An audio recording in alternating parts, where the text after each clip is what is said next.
Olá para quem está assistindo esse vídeo. Para quem não me conhece, meu nome é Regis Maricheski, eu sou psicólogo e especialista e mestre em psicologia clínica.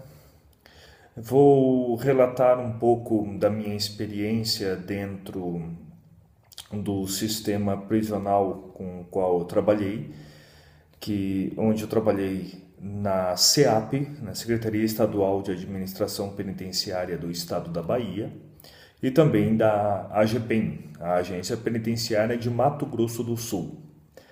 Atualmente, dentre outras atividades, eu dou supervisão de estágio no Núcleo de Práticas Jurídicas do Centro Universitário FAG, em Cascavel, no Paraná. Bom, o tema que me foi proposto para discutir brevemente hoje é a questão do assassino em série, também conhecido como serial killer, mas como eu não gosto da terminologia em inglês, acho que é desnecessário, nós temos um idioma rico em expressões, creio que assassinos em série traduza tranquilamente o que nós propomos aqui. Bom, o primeiro ponto que eu gostaria de traçar é a diferença entre o assassino em série e o assassino em massa, né, que é importante distinguir uma coisa da outra. O assassino em massa, ele não se preocupa necessariamente com a identidade das suas vítimas. Ele se preocupa mais com o impacto do seu ato. Então, quanto maior o número de pessoas que morrerem naquele ato, maior, mais benéfico para ele, atinge mais o seu objetivo, né, fica a seu contento a proposta. Enquanto que o assassino em série ele tem uma característica de escolher a sua vítima, né, de uma maneira mais organizada ou menos organizada, como eu tentarei explicitar para vocês um pouco mais adiante. Mas um ponto interessante de se colocar é a caracterização, né, do que é um assassino em série. A primeira coisa, temos que compreender do ponto de vista criminológico o que isso significa. Assassino em série ele é caracterizado quando há a incidência de 3 assassinatos e que entre estes assassinatos existe um lapso temporal ou que haja na realidade uma diferenciação entre um ato e outro, né, do ponto de vista de tempo, ou seja, não é uma sequência necessariamente que poderia caracterizar um assassino em massa, sendo que as pessoas dificilmente morrem ao mesmo tempo, mas são 3 ocasiões diferentes, 3 ocasiões distintas no mínimo, né, com um intervalo de tempo entre cada uma. Lógico que aí teríamos a caracterização normalmente de um certo perfil de vítima, mas não vou entrar em detalhes nesse momento. Um dos pontos que para o interessado na área do direito possa valer a pena compreender é a questão da inimputabilidade, né? Apesar de nós todos considerarmos que não é um ato de uma pessoa sã mentalmente, né, que pode haver algum agravo mental numa pessoa que deliberadamente opta por matar outras pessoas, né? Este grau de doença mental não é feito de uma maneira que o torne incapaz de compreender, né, a ilicitude do seu ato.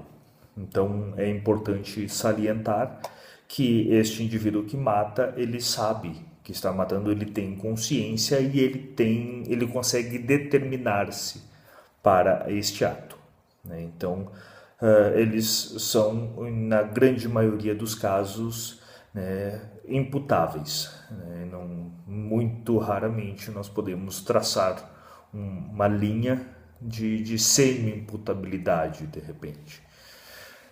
Mas como se estabelece o perfil, né, de assassinos em série?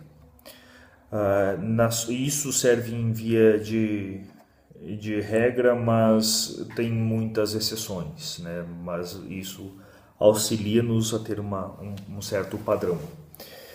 A gente pode dizer que alguns estudos mostram que aproximadamente 82% dos assassinos em série eles sofreram algum tipo de abuso, seja físico, sexual ou emocional, ou foram negligenciados, né, ou abandonados quando criança. E isto é algo muito comum no repertório de assassinos em série.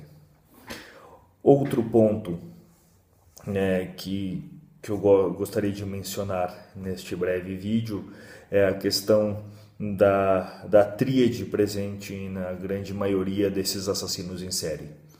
Uma é a enurese noturna, que ocorre, né, numa idade desproporcional ao esperado, e um início de destruição de propriedade alheia, né, no seu histórico de vida, que há normalmente uma destruição de propriedade alheia.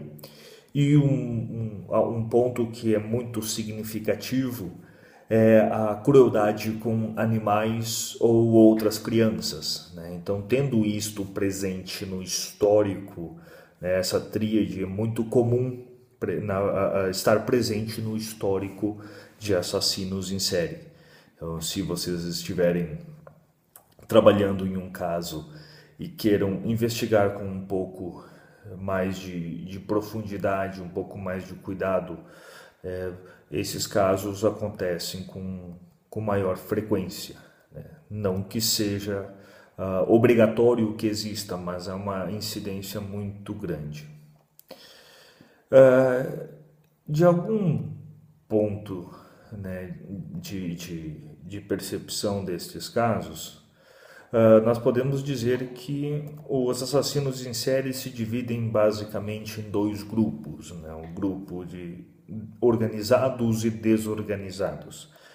Isso é só feito de uma maneira mais didática, sendo que em alguns casos encontraremos uma mescla nessas duas características, né, em alguns casos.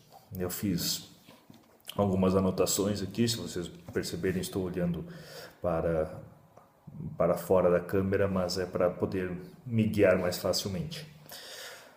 Alguns pontos, então, que falarei sobre os assassinos em série organizados.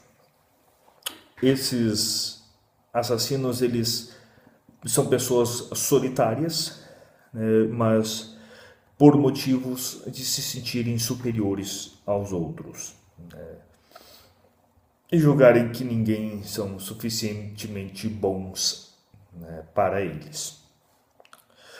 Contudo, apesar dessa solidão, eles conseguem manter relacionamentos duradouros, né, e que são socialmente competentes, né, conseguem estabelecer bons vínculos sociais, né, do ponto de vista de necessidades sociais, possuem em muitos casos bons empregos e parecem confiáveis, né, aparentemente. Eles têm, os assassinos em série organizados, um interesse em acompanhar o seu caso, né? Então, no momento em que há um crime, eles tentam buscar informações, buscam observar o que está acontecendo, como a perícia está lidando com isso. Normalmente guardam recortes de jornais, né, ou de qualquer outro tipo de informação sobre o que está acontecendo no caso deles. Eles têm um interesse em planejar o ato, eles costumam, né, antever todo o acontecimento, e nesse momento eles acabam por gratificar-se mais com crimes que vão de estupro, tortura, né, algo que eles possam sentir-se no domínio de sua vítima. Isso facilita a compreensão de que o assassino em série organizado ele tende a degustar mais intensamente o sabor deste ato. Ele planeja para que ele possa não se consumar de uma maneira explosiva, mas que ele possa sentir bem esta ação. E, obviamente, pelo seu perfil, acabam deixando poucas evidências no local, né? E esse perfil também acaba guardando souvenirs, né? Acabam guardando pertences, brindes, né? Algo que lembre as suas vítimas, para que possam recordar-se deste crime e vivenciá-lo de certo modo interno. Em contrapartida, os assassinos em série desorganizados, eles são também solitários, mas por uma característica mais peculiar, né? Deles não conseguirem estabelecer vínculos para com outras pessoas. Dificilmente conseguem manter empregos, né? A sua casa normalmente é mais desorganizada.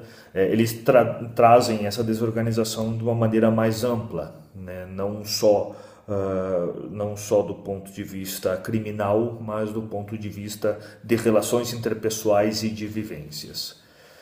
Eles acabam não conseguindo tanto planejamento, são situações que acontecem de uma maneira mais inusitada, e por serem mais introvertidos, né, alguns vão considerar como pessoas esquisitas, né, então eles têm mais dificuldade de fazer este jogo de sedução que o assassino em série, que é organizado, ele consegue fazer. Logo, se ele não tem esta habilidade social de aproximar a vítima dele, ele vai ao encontro desta vítima e a pega de surpresa, e em um momento em que muitas vezes é o que deu para fazer. Então, neste ponto, eles acabam sendo mais explosivos no seu modo de agir. Agem por impulso, né, e usando as armas e instrumentos que eles conseguem no local para consumarem o seu ato. É mais comum, né, eles partirem para uma consumação da morte o mais rápido possível, para poderem, após isso, tentar deliciar-se do seu ato. Que então encontramos muitas práticas de necrofilia, de canibalismo, né? E eles não têm muito interesse em acompanhar o seu ato, né, o posterior a isso. E por essa impulsividade, por esta característica do assassino em série desorganizado, ele acaba deixando o maior número de vestígios no local. Então, é mais fácil para a perícia encontrar, né, o rastro de um assassino em série desorganizado do que um assassino em série organizado. Mas, bom, como a proposta é de um vídeo breve, eu estou apresentando, né, essas pequenas observações que caracterizam os assassinos em série, e coloco-me sempre à disposição para retirada de dúvidas e coisas do tipo. né, dentro do que for possível, certo? Obrigado pela participação de todos.